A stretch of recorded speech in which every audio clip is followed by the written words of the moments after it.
ನಮಸ್ಕಾರ ಎಲ್ಲರಿಗೂ ಬಸ್ welcome back to Saga Stories ಮಗ್ಗ ಬಂದಿದೆ ಕನ್ಫರ್ಮೇಶನ್ ಇಂಡಿಯಾ ಇಸ್ ಪಾರ್ಟಿಸಿಪೇಟಿಂಗ್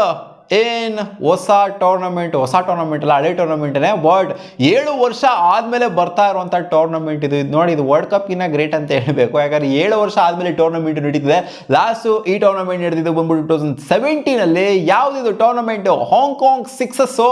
ಈ ಟೂರ್ನಮೆಂಟ್ ಹೆಸರು ಹಾಂಗ್ಕಾಂಗ್ ಅವರು ಆರ್ಗನೈಸ್ ಮಾಡುವಂತ ಹಾಂಗ್ಕಾಂಗ್ ಸಿಕ್ಸಸ್ ಟೂರ್ನಮೆಂಟ್ ಅಲ್ಲಿ ಇಂಡಿಯಾ ಪಾರ್ಟಿಸಿಪೇಟ್ ಮಾಡ್ತಾ ಇದೆ ಅಂತ ಅಫಿಷಿಯಲ್ ಕನ್ಫರ್ಮೇಶನ್ ಹಾಂಗ್ಕಾಂಗ್ ಕ್ರಿಕೆಟ್ ಅವರನ್ನೇ ಕೊಟ್ಟಿದ್ದಾರೆ ಲಾಸ್ಟ್ ಟೈಮ್ 2017 ಅಲ್ಲಿ ಆದಾಗ ಇಂಡಿಯಾ ಪಾರ್ಟಿಸಿಪೇಟ್ ಇದರಲ್ಲಿ ಮಾಡಿರಲಿಲ್ಲ ಲಾಸ್ಟ್ ಇಂಡಿಯಾ ಪಾರ್ಟಿಸಿಪೇಟ್ ಮಾಡಿದ್ದು 2012 ಅಲ್ಲಿ ಪಾರ್ಟಿಸಿಪೇಟ್ ಮಾಡಿತ್ತು ಸೊ ಅವಾಗಿಂದ ಇವಾಗವರೆಗೂ ಕೂಡ ಇಂಡಿಯಾದಲ್ಲಿ ಪಾರ್ಟಿಸಿಪೇಟ್ ಮಾಡಿಲ್ಲ ಇನ್ಫ್ಯಾಕ್ಟ್ ಆರ್ಗನೈಸ್ ಆಗಿರದೆ 2012 2017 ಅದಾದ್ಮೇಲೆ ಆರ್ಗನೈಸ್ ಆಗಿಲ್ಲ ಇವಾಗಲೇ ಆರ್ಗನೈಸ್ ಆಗ್ತಾ ಇರೋದು ಸೊ ವೀರೇಂದ್ರ ಸೆಹ್ವಾಗ್ ಸಚಿನ್ ತೆಂಡೂಲ್ಕರ್ MS ಧೋನಿ ಇವರೆಲ್ಲ ಪಾರ್ಟಿಸಿಪೇಟ್ ಮಾಡಿದಂತೆ 2012 ಟೈಮಲ್ಲಿ ನಾನಂತೂ ಈ ಟೂರ್ನಮೆಂಟ್ನ ನೋಡಿರಲಿಲ್ಲ ನನಗೆ for the very first time ಈ ಟೂರ್ನಮೆಂಟ್ ಬಗ್ಗೆ ಲೆಕ್ಕಾಚಾರ ಸಿಗ್ತದೆ ಈ ಥರ ಟೂರ್ನಮೆಂಟು ಕೂಡ ಇತ್ತು ಅಂತ 1992 ಅಲ್ಲಿ ಈ ಟೂರ್ನಮೆಂಟು ಸ್ಟಾರ್ಟ್ ಆಗಿತ್ತಂತೆ ಸಿಕ್ಸಸ್ ಸೊ ಇದೇನೊಂದು ಸ್ಪೆಷಲ್ ಸಿಕ್ಸಸ್ ಇದು ಆಕ್ಚುಲಿ ಸಿಕ್ಕಾಪಟ್ಟೆ ಚೇಂಜ್ ಗುರು ನಾರ್ಮಲ್ ಕ್ರಿಕೆಟ್ ಇದ್ದಂಗೆಲ್ಲ ಇದು ಒಂಥರ ಡಿಫ್ರೆಂಟ್ ರೂಲ್ಸ್ ಅಂತ ಹೇಳಬೇಕು ಈ ಸಿಕ್ಸಸ್ ರೂಲು ಹಾಂಗ್ಕಾಂಗ್ ಸಿಕ್ಸಸ್ ಹೆಂಗೆ ನಡೆಯುತ್ತೆ ಅಂತ ಅಂದರೆ ಜನ ಈಚೆ ಕಡೆ ಸೌಂಡ್ ಆಗ್ತಿದೆ so okay first of all ಯಾವ ಟೀಮ್ಗಳು ಬರ್ತಾ ಇದಾವೆ ಅಂತ ಹೇಳ್ಬಿಡ್ತೀನಿ ಇಂಡಿಯಾ ವರ್ಸಸ್ ಪಾಕಿಸ್ತಾನ್ ಮ್ಯಾಚ್ ಕೂಡ ಇರುತ್ತೆ ಅಂತ ಇವಾಗ ಅಪ್ಡೇಟ್ ಬರ್ತಾ ಇದೆ ಮಗ ಇನ್ನ ಸ್ಕೆಡ್ಯೂಲ್ಸ್ ಎಲ್ಲ ಈಚೆ ಬಂದಿಲ್ಲ ಒಟ್ಟಲ್ಲಿ ಈ ಟೂರ್ನಮೆಂಟ್ ನಡೀತಿರೋದು ನವೆಂಬರ್ 1ನೇ ತಾರೀಕಿಂದ ನವೆಂಬರ್ 3ನೇ ತಾರೀಕು 3 ದಿನಗಳ ಕಾಲ ನಡೆಯುವಂಥ ಟೂರ್ನಮೆಂಟ್ ಇದು ಇದೇ ದೊಡ್ಡದಾಗಿ T20 ತರ ಅಥವಾ ODI ತರ ಆಗುತ್ತೆ ಅಂತಲ್ಲ ಜಸ್ಟ್ 5 ಓವರ್ ಇರುವಂತ ಮ್ಯಾಚ್ಗಳು ಮಗ T10 ಲೆಕ್ಕ ಅಲ್ಲ ಇದು 5 ಓವರ್ಸ್ ಮ್ಯಾಚ್ ಅಂಡ್ ಇದರಲ್ಲಿ ಆಡುವಂಥದ್ದು ಕೇವಲ 6 ಜನ ಮಾತ್ರ ಅದಕ್ಕೆ ಸಿಕ್ಸಸ್ ಅಂತ ಇರೋದು ಹಾಂಗ್ಕಾಂಗ್ ಸಿಕ್ಸಸ್ ಅಂತಂದ್ರೆ 6 ಜನ ಮಾತ್ರ ಆಡಬೇಕು ಇಲ್ಲಿ ಪ್ಲೇಯಿಂಗ್ 11 ಅಲ್ಲ ಪ್ಲೇಯಿಂಗ್ 6 ಅಂತ ಕನ್ಸಿಡರ್ ಆಗುತ್ತೆ ಸೊ ಯಾವ ಟೀಮ್ಗಳೆಲ್ಲ ಬರ್ತಾ ಇದಾರೆ ಅಂತಂದ್ರೆ India Pakistan Australia Bangladesh England Hong Kong Nepal New Zealand Oman south Africa Sri Lanka UAE so ಈ 12 ಕಂಟ್ರಿಗಳು ಆಡುವಂಥ ಟೂರ್ನಮೆಂಟ್ ಇದು ಅಂತ ಹಾಂಗ್ಕಾಂಗ್ ಕ್ರಿಕೆಟ್ ಅವರು ಹೇಳಿದ್ರು ಆಲ್ರೆಡಿ 3 ದಿನದಲ್ಲೇ ಈ ಟೂರ್ನಮೆಂಟ್ ಮುಕ್ತಾಯ ಆಗುತ್ತೆ ಆ್ಯಂಡ್ ವಿನ್ನರ್ಸು ಕೂಡ ಗೊತ್ತಾಗುತ್ತೆ ಆಸ್ಟ್ರೇಲಿಯಾ ಆ್ಯಂಡ್ ಶ್ರೀಲಂಕಾ ಎಲ್ಲ ಆಲ್ರೆಡಿ ಈ ಟೂರ್ನಮೆಂಟ್ನ ಗೆದ್ದಿದ್ದಾರೆ ಅಂತ ಅಪ್ಡೇಟ್ ಇದೆ ಬಟ್ ಇದೇನಂತ ಹೆವಿ ದೊಡ್ಡ ಟೂರ್ನಮೆಂಟ್ ಅಲ್ಲ ಒಟ್ಟಲ್ಲಿ ಒಂಥರ ಫಾರ್ಮ್ಯಾಟ್ ಏನಿದೆ ಇದು ಸಿಕ್ಕಾಪಟ್ಟೆ ಇಂಟ್ರೆಸ್ಟಿಂಗ್ ಅಂತ ಅನ್ನಿಸಿದೆ ಮಗ ಸೆಟ್ ಆಫ್ ರೂಲ್ಸ್ ವಿಚಾರಕ್ಕೆ ಬರೋದಾಯ್ತು ಅಂದರೆ completely different set of rules ಅಂತ ಹೇಳಬೇಕಿದು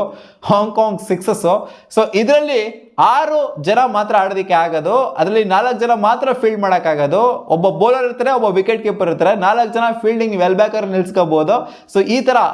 ಸೊ ಇದೊಂಥರ ಡಿಫ್ರೆಂಟ್ ಗುರು 5 ಜನ ಅದ್ರಲ್ಲಿ ಬೌಲಿಂಗ್ ಮಾಡಲೇಬೇಕಂತೆ ವಿಕೆಟ್ ಕೀಪರ್ನ ಬಿಡ್ತು ಅಂತಂದ್ರೆ ಇವಾಗ 6 ಜನ ಏನು ಸೆಲೆಕ್ಟ್ ಮಾಡ್ಕೊಂಡಿರ್ತೀವಿ ಅದ್ರಲ್ಲಿ 5 ಜನ ಬೌಲಿಂಗ್ ಮಾಡಲೇಬೇಕಂತೆ ಯಾಕಂದ್ರೆ 5 ಓವರ್ ಇರೋದ್ರಲ್ಲಿ 1 ಓವರ್ ಅಷ್ಟೇ ಇವಾಗ ಒಬ್ಬ ಬೌಲರ್ ಬಂದ್ಬಿಟ್ಟು 2 ಓವರ್ ಮಾಡೋದಕ್ಕಾಗೋದಿಲ್ಲ ಎಲ್ಲರೂ ಕೂಡ ಬೌಲಿಂಗ್ ಮಾಡಲೇಬೇಕು ವಿಕೆಟ್ ಕೀಪರ್ನ ಬಿಟ್ಬಿಟ್ಟು ಈ ಟೂರ್ನಮೆಂಟ್ ಅಲ್ಲಿ ವೈಡು ಮತ್ತೆ ನೋ ಬಾಲ್ ಹಾಕೋದು ಅಂದ್ರೆ ನಾವು ನಾರ್ಮಲ್ ಆಗಿ ಆಡ್ತಾ ಇರ್ಬೇಕಾದ್ರೆ 1 ರನ್ ಕೌಂಟ್ ಆಗುತ್ತೆ ಸೊ ಇದರಲ್ಲಿ 2 ರನ್ ಕೌಂಟ್ ಆಗುತ್ತೆ ಒಂದು ವೈಡಿಗೆ 2 ರನ್ ಕೌಂಟ್ ಆಗುತ್ತೆ ಅಂತ ಯಾಕಂದ್ರೆ 5 ಓವರ್ ಟೂರ್ನಮೆಂಟ್ ಅಲ್ವಾ ಇದು ಅದಕ್ಕೋಸ್ಕರ ನಾವು 2 ರನ್ ಆಗಿ ಕೌಂಟ್ ಮಾಡ್ಕೊಂತೀವಿ ಅನ್ನೋ ಥರ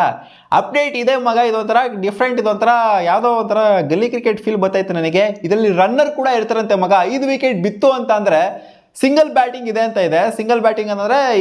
ಬರೀ ಒಬ್ಬರೇ ಓಡೋದಲ್ಲ ಸೊ ಇನ್ನೊಬ್ರ ಜೊತೆ ಓಡಬೇಕಾಗತ್ತೆ ಅಂಡ್ ಅವರಿಗೆ ಬ್ಯಾಟಿಂಗ್ ಸಿಗೋದಿಲ್ಲ ಇವಾಗ 5 ವಿಕೆಟ್ ಬಿದ್ದಿದೆ ಅಂತಂದ್ರೆ 6ನೇ ಬ್ಯಾಟರ್ ಇರ್ತಾರಲ್ಲ ಅವರೇ ಆಡಬೇಕಾಗತ್ತೆ ಅವ್ರು ಔಟ್ ಆಗೋವರೆಗೂ ಆಡಬೇಕಾಗುತ್ತೆ 6 ವಿಕೆಟ್ ಬಿದ್ದರೆ ಇಲ್ಲಿ ಕಂಪ್ಲೀಟ್ ಆಗಿ ಅವರ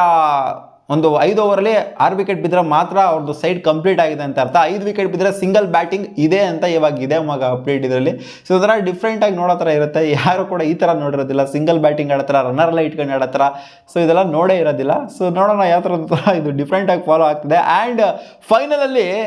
ಓವರ್ಗೆ 6 ಬಾಲ್ ಅಲ್ವಾ ಫೈನಲಲ್ಲಿ ಮಾತ್ರ ಓವರಿಗೆ 8 ಬಾಲ್ ಇರುತ್ತಂತೆ 5 ಓವರ್ಗೆ 8 ಬಾಲ್ ಅಂತಂದರೆ ಲೆಕ್ಕಾಚಾರ ಇದು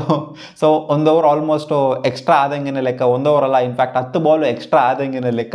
ಸೊ ಒಂಥರ ನೋಡಿ ಕ್ರಿಕೆಟ್ ರೂಲ್ಸ್ಗಳನ್ನೇ ಒಂಥರ ಹೆಂಗೆ ಬೇಕೋ ಹಂಗೆ ಶಿಫ್ಟು ಟರ್ನು ಟ್ವಿಸ್ಟು ಎಲ್ಲ ಏನೇನು ಬೇಕೋ ಅದನ್ನು ಮಾಡ್ಕೊತ ಇದ್ದಾರೆ ಹಾಂಗ್ಕಾಂಗ್ ಸಿಕ್ಸಸ್ಸಲ್ಲಿ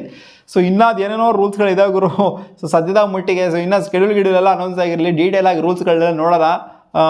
ಅದೇ ಬ್ಯಾಟ್ಸ್ಮನ್ನು 31 ರನ್ ಆದಮೇಲೆ ಅವರು ರಿಟೈರ್ಡ್ ಔಟ್ ಆಗಬೇಕಂತೆ 30 ರನ್ನು ಅಥವಾ 30 ರನ್ಗಿಂತ ಜಾಸ್ತಿ ಹೊಡೆದ್ರು ಅಂತಂದರೆ ರಿಟೈರ್ ಆಗಬೇಕಂತೆ 29 ರನ್ ಹೊಡೆದಾಗ ಒಂದು 6 ಹೊಡೆದ್ರು ಅಂತಂದರೆ ಅವಾಗ ರಿಟೈರ್ ಆಗಬೇಕು 31 ರನ್ ಹೊಡೆದ್ರು ಕೂಡ ರಿಟೈರ್ ಆಗಬೇಕು ಸೊ ಸಿಂಪಲ್ ಆಗಿ ಹೇಳಬೇಕು ಅಂದರೆ ಅವ್ರು ಔಟ್ ಆಗೋದಿಲ್ಲ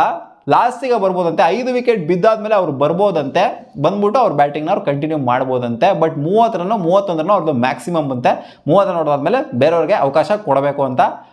ಈ ರೂಲ್ಸ್ಗಳಲ್ಲಿ ಇದೆ. ಸೊ ಏನು ಎಂತೆಂಥ ರೂಲ್ಸ್ಗಳು ಗುರು ಇವೆಲ್ಲ, ಒಂಥರ ಸಿಕ್ಕಾಪಟ್ಟೆ ರೆಸ್ಟ್ರಿಕ್ಷನ್ಗಳೆಲ್ಲ ಹಾಕ್ಬಿಟ್ಟಿದ್ದಾರೆ. ಸೊ ಒಂಥರ ಗಲಿ ಕ್ರಿಕೆಟ್ ಫಾಲೋ ಆದಂಗೆ ಇದೆ ಇದರಲ್ಲಿ. ಸೊ ನೋಡೋಣ ಈ ಟೂರ್ನಮೆಂಟಲ್ಲಿ ಯಾರು ಗೆಲ್ತಾರೆ ಅಂತ. ಈ ಹಾಂಗ್ಕಾಂಗ್ ಸಿಕ್ಸಸ್ಸಲ್ಲಿ 3 ದಿನದ ಟೂರ್ನಮೆಂಟ್ ಆಗಿರೋದ್ರಿಂದ